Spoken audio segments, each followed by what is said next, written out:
Un poste de pilotage entièrement tactile, c'est le projet développé par Thales. L'Avionics 2020, présenté pour la première fois en 2013 au Salon du Bourget, présente une vraie rupture avec les postes de pilotage actuels.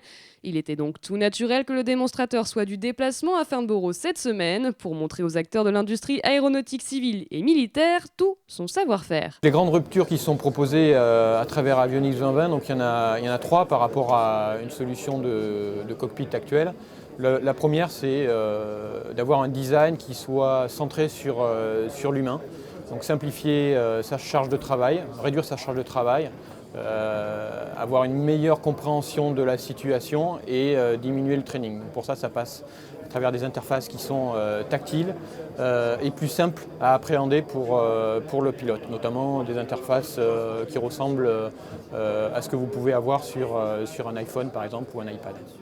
Donc ça c'est le premier point. Le deuxième point c'est d'avoir une solution avionique et un cockpit qui soit davantage connecté, donc connecté à l'ATM, aux opérations IT system, donc l'airline par exemple, aux service providers, mais aussi au monde ouvert, donc avoir davantage de données au sein du cockpit pour le pilote, pour qu'il puisse plus facilement appréhender et gérer sa mission.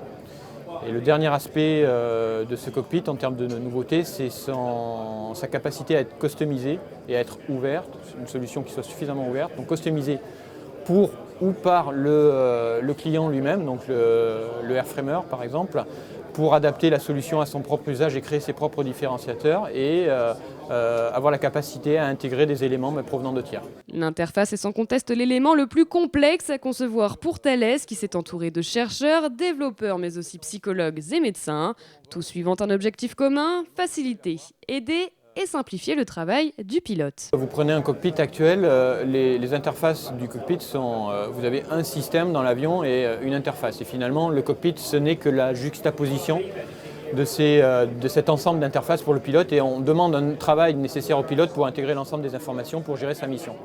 Ce qu'on cherche à faire avec Avionics 2020, finalement, c'est d'aller au-delà, de casser cette approche et se dire on va organiser l'information différemment au sein du cockpit, de manière à l'organiser en fonction de la tâche qu'il va vouloir accomplir. Et finalement, quels que soient les systèmes, et d'un point de vue pilote, ça doit être transparent, de savoir que c'est tel ou tel système qui me fournit cette information. Et donc le but de ce cockpit d'Avionics 2020, finalement, c'est d'être capable de présenter la bonne information au bon moment, en fonction donc de la situation, de la tâche que le pilote va vouloir accomplir.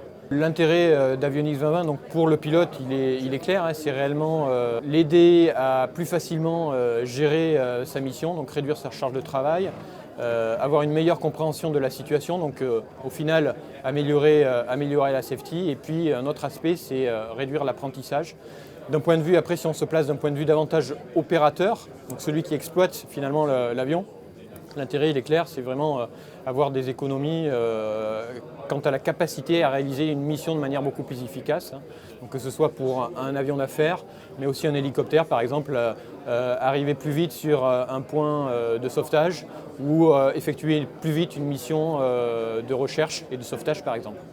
Une interface conçue pour répondre aux attentes du pilote, le tout tactile permet par ailleurs une réduction de l'équipement du cockpit, mais aussi un gain de masse et de volume. La prochaine étape pour Thales, travailler en collaboration avec les autorités de certification pour répondre le plus possible à la demande du secteur.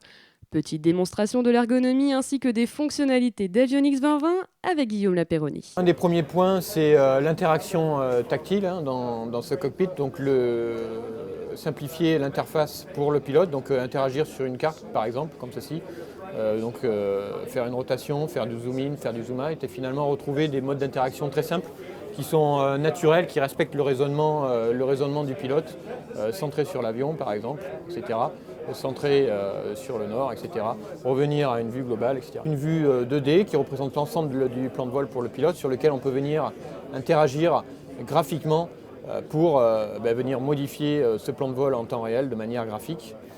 Une vue ici 2D qui nous donne la représentation du plan de vol en vertical avec la vue du profil et du terrain survolé, et puis ici avec une vue qui est temporelle, avec une représentation complète du plan de vol au long d'une échelle temporelle, avec la possibilité d'avoir plus d'informations